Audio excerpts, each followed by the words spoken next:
right, welcome to the Internet Podcast with Chris Ducker and Tyrone Shum on the tyroneshum.com blog.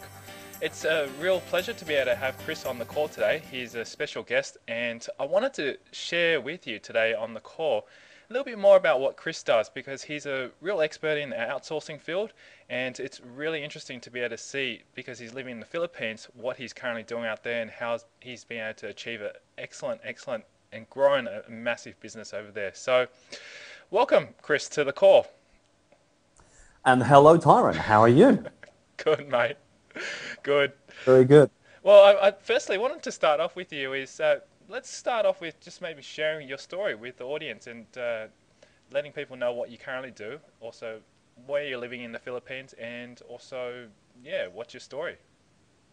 Okay, well, I'll give you the nutshell because it's approaching 40 years in terms of a life story. So you see, I don't have any hair left because of that fact.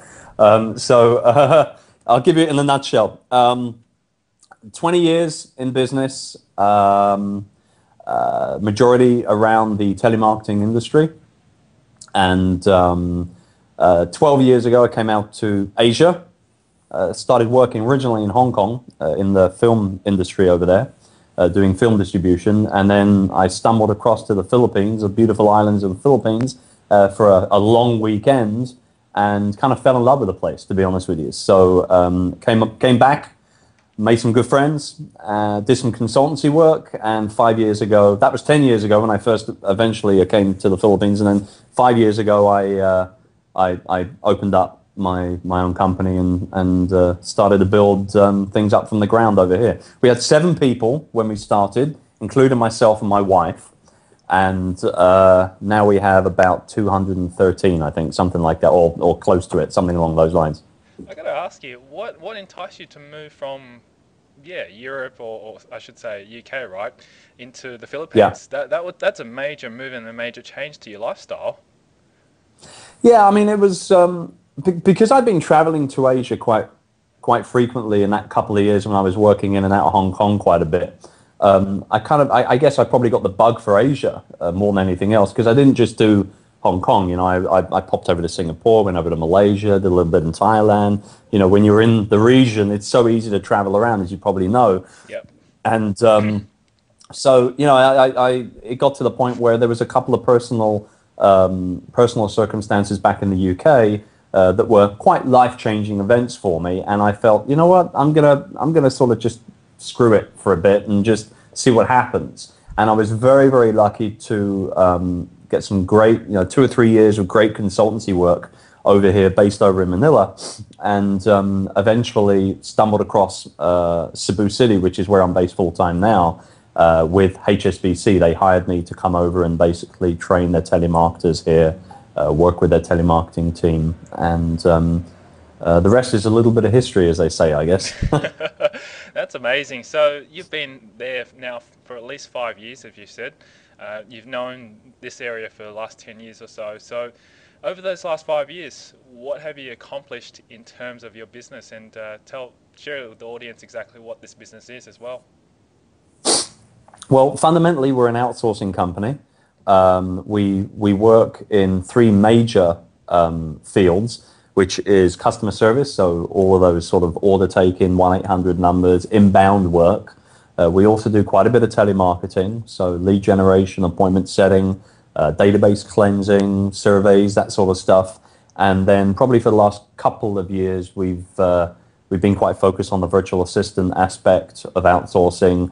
But it's a lot more than just the freelancing thing where you're working with a home-based staff. Obviously, they have the huge infrastructure that we have as a facility, and everything that goes with that. So, and that part of the business actually is the one that's really, if you were to look at it seat by seat, client by client ratio, that's the one that's grown faster than anything else in the last couple of years. But the telemarketing probably still has the lead a little bit on anything else that we do. We're kind of known for our telemarketing and our sort of lead generation and things like that. But I mean, yeah, we actually, when we started out 5 years ago, we started out doing nothing but telemarketing because that's what I knew, plain and simple. Even though I had been in contact centers and call centers here in the Philippines for training purposes and for consultancy work and management work and things like that.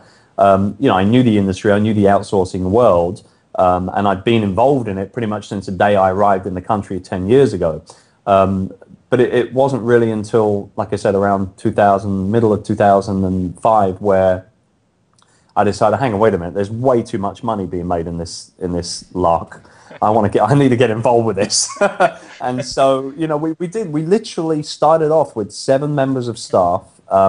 We had a facility which was good for about 30, but we only built desks for about 15 of them.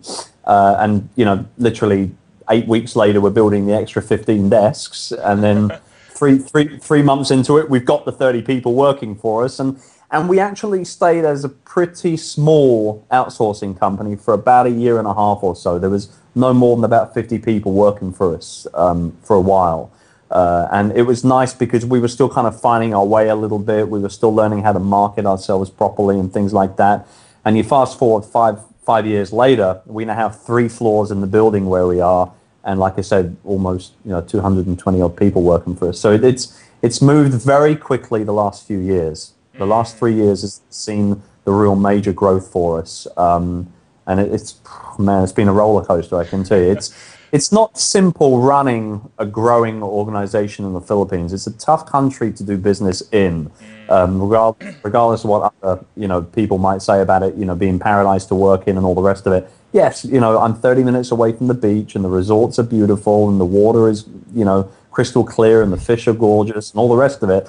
But if you're here to make money and do business on a global scale, based here, it's a slightly different ballgame. We were talking about it a little bit before you hit the record button, and it really it's not as easy as most people think, particularly when you're talking about several hundred people working for you. It's a tough caper over here sometimes. Exactly. You're not just dealing with 1 or 2 people, you're dealing with a couple hundred people. Yeah. I think a lot of people would be actually curious about jumping from that 50 to say 200 people in that span of time.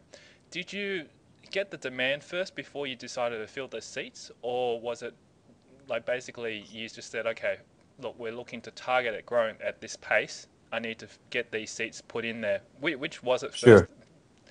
Well, like I said, when we first set up, we had a relatively small area on the 5th floor of the building, which is now where my personal office is, where I'm sitting right now.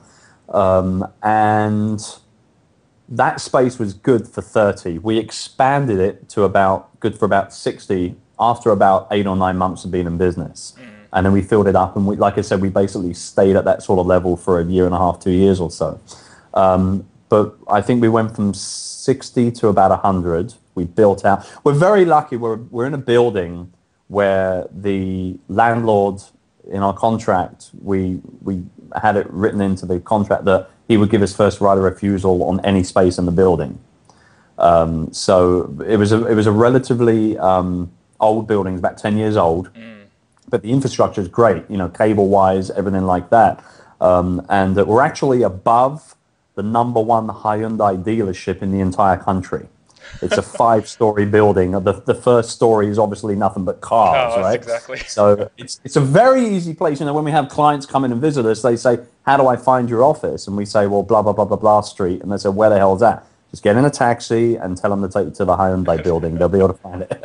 It's a very big showroom. Just make sure your virtual staff don't go downstairs and start test driving the cars and put it on your credit card. That's right, exactly. Yeah, they got to lock them up. They got to lock them up pretty good.